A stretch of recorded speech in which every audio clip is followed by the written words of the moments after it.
അമൃത് Veni life സ്ക്വിറ്റ് presents daily news സായാഹ്ന വാർത്തകൾ powered by Pulimoottil silks KSFE in association with Joy Alukkas. ഇത്തവണ ഫസ്റ്റ് അടിക്കില്ലേ നമ്മള്?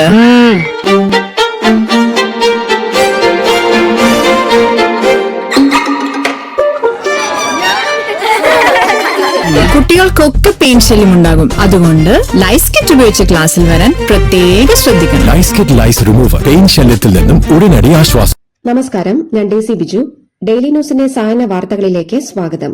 ഇന്ന് ഓഗസ്റ്റ് 5 ബുധനാഴ്ച.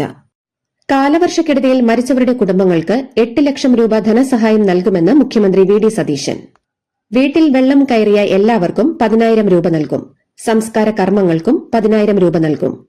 2024 തൃശൂരിൽ കാലവർഷക്കെടുതിയിൽ ബാക്കി നൽകാനുള്ള ധനസഹായവും അനുവദിച്ചു.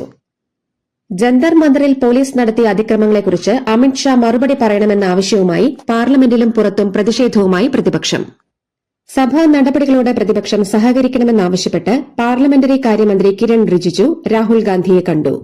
രാവിലെ പാർലമെന്റിലെ ഗാന്ധി പ്രതിമയ്ക്ക് മുന്നിൽ നിന്ന് പ്രധാന പ്രവേശന കവാടത്തിലേക്ക് പ്രതിപക്ഷം പ്രതിഷേധ പ്രകടനം നടത്തിയിരുന്നു. അമിത്ഷാ മറുപടി പറയണം, അയോധ്യ ക്ഷേത്രക്കൊള്ളയിൽ ചർച്ചയ്ക്ക് തയ്യാറാകണം, ജമ്മു കാശ്മീരിന്റെ സംസ്ഥാന പദവി പുനഃസ്ഥാപിക്കണം തുടങ്ങിയവയായിരുന്നു ആവശ്യങ്ങൾ. പുനർജനി പദ്ധതിയുമായി ബന്ധപ്പെട്ട് ഒരന്വേഷണവും UDF സർക്കാർ നടത്തിയിട്ടില്ലെന്ന് മുഖ്യമന്ത്രി VD സതീശൻ. ആരോപണത്തിന് തെളിവില്ലെന്ന് വിജിലൻസ് കണ്ടെത്തിയത് LDF കാലത്താണ്. വിജിലൻസ് അന്വേഷണം വേണമെന്ന് നിയമസഭയിൽ പറഞ്ഞത് താൻ തന്നെയാണ്. ഒരന്വേഷണത്തിലും കുറ്റമെന്തെന്ന് പറയുന്നില്ലെന്നും മുഖ്യമന്ത്രി വാർത്താസമ്മേളനത്തിൽ പറഞ്ഞു. സംസ്ഥാനത്ത് ഇൻഫ്ലുവൻസ രോഗബാധിതരുടെ എണ്ണം ഉയരുന്നു. 4 ദിവസത്തിനിടെ 302 പേർക്കാണ് രോഗബാധ. H1N1 കേസുകളും ഉയരുകയാണ്. കാലാവസ്ഥാ മാറ്റവും ആളുകൾ കൂട്ടം കൂടുന്നതുമെല്ലാം രോഗപകർച്ചയ്ക്ക് കാരണമാകാമെന്ന് ആരോഗ്യ വിദഗ്ധർ. ശബരിമലയിൽ മിൽമ നെയ് വാങ്ങിയതിലെ ക്രമക്കേടിൽ 10 ദിവസത്തിനകം പ്രാഥമിക അന്വേഷണ റിപ്പോർട്ട് നൽകണമെന്ന് സംസ്ഥാന വിജിലൻസ് ഡയറക്ടർക്ക് ഹൈക്കോടതിയുടെ നിർദ്ദേശം. മികച്ച അന്വേഷണ ഉദ്യോഗസ്ഥന് ചുമതല നൽകണം. ഉദ്യോഗസ്ഥരുടെ പട്ടിക നൽകാനും സർക്കാരിന് നിർദ്ദേശം നൽകി. ശബരിമല സ്വർണ്ണക്കൊള്ളക്കേസിൽ ദേവസ്വം ബോർഡ് മുൻ പ്രസിഡന്റ് PS പ്രശാന്തിനെയും ബോർഡ് അംഗം A അജികുമാറിനെയും ഓഗസ്റ്റ് 19 വരെ റിമാൻഡ് ചെയ്തു. 13 ദിവസത്തെ റിമാൻഡ് കാലാവധി കഴിഞ്ഞതിനെ തുടർന്നാണ് കൊല്ലം വിജിലൻസ് കോടതിയുടെ നടപടി. കണ്ണൂരിൽ CPM ബ്രാഞ്ച് സെക്രട്ടറിയെ വധിക്കാൻ ശ്രമിച്ച കേസിൽ 3 SDPI പ്രവർത്തകർക്ക് 18 വർഷം തടവ് ശിക്ഷ. രാമന്തളി സ്വദേശി ഹന്നാൻ, മുഹമ്മദ് അബ്ദുള്ള, ഫൈസൽ എന്നിവരെയാണ് ശിക്ഷിച്ചത്. പയ്യന്നൂർ വടക്കുംപാണ്ട് ബ്രാഞ്ച് സെക്രട്ടറി K വിജയന് നേരെ 2015 വധശ്രമം ഉണ്ടായത്. തളിപ്പറമ്പ് കോടതിയാണ് ശിക്ഷ വിധിച്ചത്. KSRTCയുടെ ഡിജിറ്റൽ യാത്രാ സേവനങ്ങളുടെ ഭാഗമായി യാത്രക്കാർക്ക് വേഗത്തിലും ലളിതമായും ടിക്കറ്റ് ബുക്ക് ചെയ്യാൻ സഹായിക്കുന്ന AI പവേർഡ് വാട്സ്ആപ്പ് ടിക്കറ്റിംഗ് സംവിധാനം നാളെ നിലവിൽ വരും. തിരുവനന്തപുരം മസ്കറ്റ് ഹോട്ടലിലെ സിംഫണി ഹാളിൽ നാളെ രാവിലെ 11 നടക്കുന്ന ചടങ്ങിൽ ഗതാഗത മന്ത്രി CP ജോൺ പദ്ധതി ഉദ്ഘാടനം ചെയ്യും. ശബരിമല മെയിൻ സ്റ്റോറിൽ സാധനങ്ങൾ വാങ്ങിയതിൽ വൻ സാമ്പത്തിക ക്രമക്കേട് നടന്നതായി ദേവസ്വം വിജിലൻസ് കണ്ടെത്തി. 2017 മുതൽ 2020 വരെയുള്ള കാലയളവിൽ ഏകദേശം 10 ലക്ഷം രൂപയുടെ നഷ്ടമുണ്ടായെന്നും വ്യാജ സ്റ്റോക്ക് കാണിച്ചും അരവണ നിർമ്മാണ സാമഗ്രികൾ മറിച്ചുവിറ്റും തട്ടിപ്പ് നടത്തിയതായും റിപ്പോർട്ടിൽ പറയുന്നു. സംസ്ഥാനത്ത് ഇന്നും കനത്ത മഴ മുന്നറിയിപ്പ്. 9 ജില്ലകളിൽ ഓറഞ്ച് അലർട്ട്.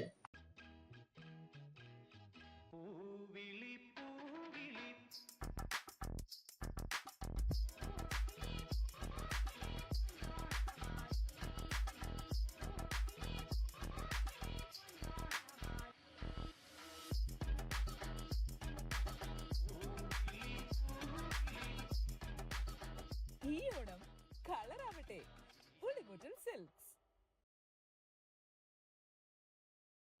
മുഖ്യമന്ത്രി VD സതീശന്റെ വിദേശ സന്ദർശനം BJP ഡീലിന്റെ ഭാഗമാണെന്ന് CPM സംസ്ഥാന സെക്രട്ടറി MV ഗോവിന്ദൻ. പരിസ്ഥിതി സമ്മേളനം എന്ന് പറഞ്ഞാണ് സതീശൻ UKയിലേക്ക് പോയത്. അത്തരമൊരു സമ്മേളനം അവിടെ ഉണ്ടായിട്ടില്ല. നിയമസഭാ സെക്രട്ടേറിയറ്റിൽ നിന്ന് അനുമതി തേടിയില്ല. അന്ന് സംസ്ഥാനത്തിന് കേന്ദ്രം അനുമതി നിഷേധിച്ച സമയത്താണ് പറവൂർ MLAക്ക് അനുമതി കിട്ടിയതെന്നും MV ഗോവിന്ദൻ പറഞ്ഞു. കാട്ടാക്കടയിലെ ആദിശേഖറിന്റെ കൊലപാതകത്തിൽ പ്രതി പ്രിയരഞ്ജന്റെ ജീവപര്യന്തം തടവ് ശിക്ഷ മരവിപ്പിച്ച സുപ്രീംകോടതി. പ്രതിയായ പ്രിയരഞ്ജന് ജാമ്യം അനുവദിച്ചു. 15 വയസ്സുകാരനെ കാറടിപ്പിച്ച് കൊലപ്പെടുത്തിയെന്നാണ് കേസ്. തിരുവനന്തപുരത്ത് പ്രതിപക്ഷ നേതാവ് പിണറായി വിജയന്റെ വീട്ടിൽ പരിശോധന നടത്തിയ ED ഉദ്യോഗസ്ഥരെ ആക്രമിച്ച കേസിൽ റിമാൻഡിൽ കഴിയുന്ന 2 പ്രതികൾക്ക് കൂടി ജാമ്യം. ഷഹീൻ, നിതിൻ രാജ് എന്നിവർക്കാണ് ഹൈക്കോടതി ജാമ്യം നൽകിയത്. ഇതോടെ കേസിൽ 15 പ്രതികൾക്ക് ജാമ്യം ലഭിച്ചു. ഡോളർ കടത്ത് കേസിൽ കസ്റ്റംസ് ചോദ്യം ചെയ്ത വിവാദ വ്യവസായി ലഫീർ മുഹമ്മദിനെ NIT കോഴിക്കോട് ഗവേണിംഗ് ബോഡിയിലേക്ക് ശുപാർശ ചെയ്തതിൽ വിമർശനവുമായി BJP.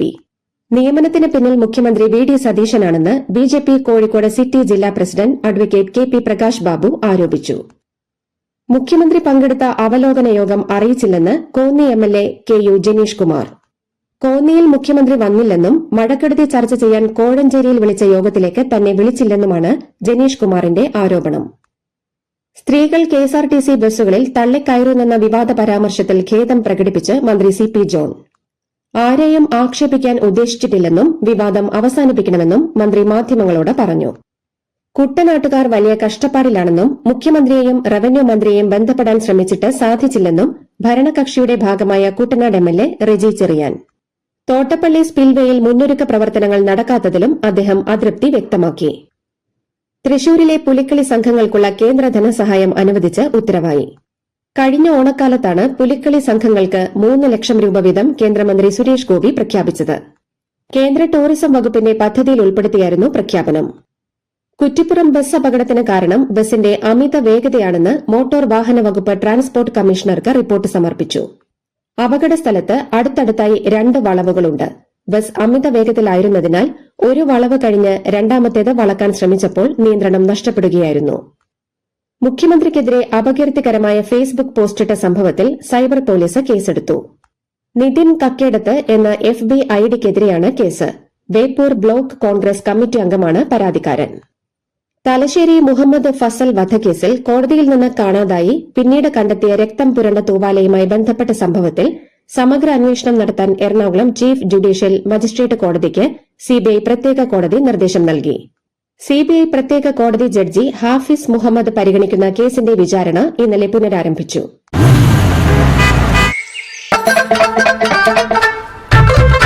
എല്ലാവർക്കും വന്നു ഡാൻഡ്രഫ്, എന്തു ചെയ്യും ചേട്ടാ? പേടിക്കണ്ട, ഇവിടുണ്ടല്ലോ ഡാൻഡ്രോക്കിൻ ഓയിൽ. ഉടനടി മാറും താരൻ, ഉപയോഗിക്കൂ വേഗം. Amrutveni Dandroquit, the ultimate dandruff solution. Mullaperiyar അണക്കെട്ടിലെ ജലനിരപ്പ് ഉയർത്തുമെന്ന് തമിഴ്നാട് ബജറ്റ് പ്രസംഗത്തിൽ പ്രഖ്യാപനം. തമിഴ്നാടിനെ 2031 സംസ്ഥാനത്തെ $1.5 ലക്ഷം കോടി സാമ്പത്തിക വ്യവസ്ഥയാക്കി മാറ്റുമെന്ന് ധനമന്ത്രി മരിയ വിൽസൺ നിയമസഭയിൽ. 2026-27 സാമ്പത്തിക വർഷത്തേക്കുള്ള ബജറ്റ് അവതരിപ്പിച്ച് സംസാരിക്കവെയാണ് ഇങ്ങനെ പറഞ്ഞത്.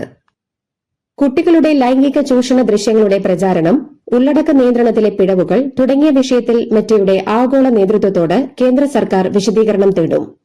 ഇന്ത്യ സന്ദർശിക്കുന്ന മെറ്റയുടെ ഉന്നത ഉദ്യോഗസ്ഥരുമായുള്ള കൂടിക്കാഴ്ചയിൽ നിയമപാലനം, അൽഗോരിതം പക്ഷപാതം എന്നിവയും ചർച്ചയാകും. കേന്ദ്രമന്ത്രി നിതിൻ ഗഡ്കരിയെ എഥനോൾ നയവുമായി ബന്ധപ്പെടുത്തി അപകീർത്തിപ്പെടുത്തുന്ന വ്യാജ AI ഡീപ് ഫേക്ക് വീഡിയോകൾ സോഷ്യൽ മീഡിയയിൽ നിന്ന് നീക്കം ചെയ്യാൻ ബോംബെ ഹൈക്കോടതി ഉത്തരവിട്ടു. തനിക്ക് ഈ നയത്തിൽ പങ്കില്ലെന്നും വ്യക്തിഹത്യയാണ് ലക്ഷ്യമെന്നും ഗഡ്കരി ഹർജിയിൽ വാദിച്ചു. നീറ്റ് UG പരീക്ഷകൾ 2 ഘട്ടങ്ങളിലായി നടത്തുന്നത് പരിഗണനയിലെന്ന് റിപ്പോർട്ടുകൾ. JEE മാതൃക നടപ്പാക്കാൻ കേന്ദ്ര സർക്കാരിന്റെ ആലോചന. കൂടാതെ CBT രീതിയിലേക്കുള്ള മാറ്റവും പരിഗണനയിലുണ്ട്. വിഷയത്തിൽ വിദഗ്ധ സമിതിയുടെ റിപ്പോർട്ടിന് ശേഷം അന്തിമ തീരുമാനം കൈക്കൊള്ളും. പ്രത്യേക പദവി എടുത്തുകളഞ്ഞതിന്റെ 7ാം വാർഷികത്തിൽ ജമ്മു കാശ്മീർ കനത്ത സുരക്ഷാ ജാഗ്രതയിൽ.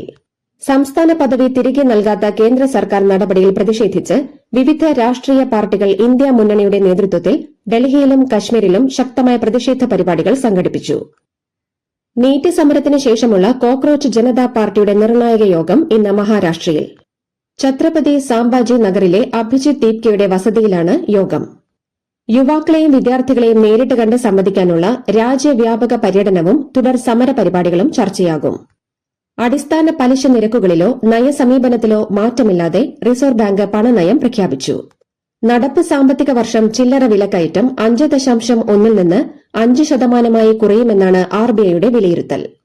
GDP വളർച്ചാ അനുമാനം 6.6 നിന്ന് 6.7% ഉയർത്തി. ഒന്നാം സാമ്പത്തിക പാദത്തിലെ GDP വളർച്ച 7% എന്നാണ് പ്രതീക്ഷ. BSNL സിം കാർഡുകൾ ഇനി മുതൽ തപാൽ ഓഫീസുകളിൽ നിന്നും ലഭിക്കും. ഇപ്പോൾ ഹെഡ് പോസ്റ്റ് ഓഫീസുകളിലാണ് വിതരണം ആരംഭിച്ചിട്ടുള്ളത്. വൈകാതെ ഇതെല്ലാ തപാൽ ഓഫീസുകളിലേക്കും വ്യാപിപ്പിക്കും. ആധാർ കാർഡും മറ്റ് രേഖകളുമായി തപാൽ ഓഫീസിൽ എത്തുന്നവർക്ക് 51 രൂപയ്ക്ക് സിം വാങ്ങാം. ഗുണഭോക്താവിന്റെ ഫോട്ടോ വെരിഫിക്കേഷൻ ഉള്ളതിനാൽ നേരിട്ടെത്തണം. ഇന്ത്യയിൽ അഭയം തേടിയ ബംഗ്ലാദേശ് മുൻ പ്രധാനമന്ത്രി ഷെയ്ഖ് ഹസീന ആദ്യമായി മാധ്യമങ്ങളെ കാണുന്നു. ബംഗ്ലാദേശിലേക്കുള്ള മടക്കവും രാഷ്ട്രീയ പദ്ധതികളും ഹസീന പ്രഖ്യാപിക്കുമെന്നാണ് സൂചന. വധശിക്ഷയ്ക്ക് വിധിക്കപ്പെട്ട ഹസീന നിയമ നടപടികൾ നേരിടാൻ ഡിസംബറോടെ മടങ്ങുമെന്ന് നേരത്തെ വ്യക്തമാക്കിയിരുന്നു. ഫിഫ പ്രസിഡന്റ് ജിയാനി ഇൻഫന്റിനോയ്ക്കെതിരെ ബ്ലാക്ക് മെയിലിംഗ് ആരോപണങ്ങളുമായി ജോർദാൻ ഫുട്ബോൾ അസോസിയേഷൻ തലവനും മുൻ ഫിഫ വൈസ് പ്രസിഡന്റുമായ prince Ali bin al Hussein. തങ്ങൾ ഇൻഫന്റിനോയെ മുൻപും പിന്തുണച്ചിട്ടില്ല, ഇനി പിന്തുണയ്ക്കുകയുമില്ല. ഇത്തരം ബ്ലാക്ക് മെയിലുകൾക്ക് വഴങ്ങാൻ ഞങ്ങൾക്ക് ഉദ്ദേശവുമില്ല എന്നും പ്രിൻസ് അലി പറഞ്ഞു. ഇതോടുകൂടി ഡെയിലി ന്യൂസിന്റെ ഇന്നത്തെ സായന വാർത്തകൾ സമാപിക്കുന്നു. ഡെയിലി ന്യൂസിന് വേണ്ടി വാർത്തകൾ വായിച്ചത് ഡെയ്സി ബിജു. ഡെയിലി ന്യൂസ് ലൈവ്.in വാർത്തകൾ വിരൽ തുമ്പിൽ.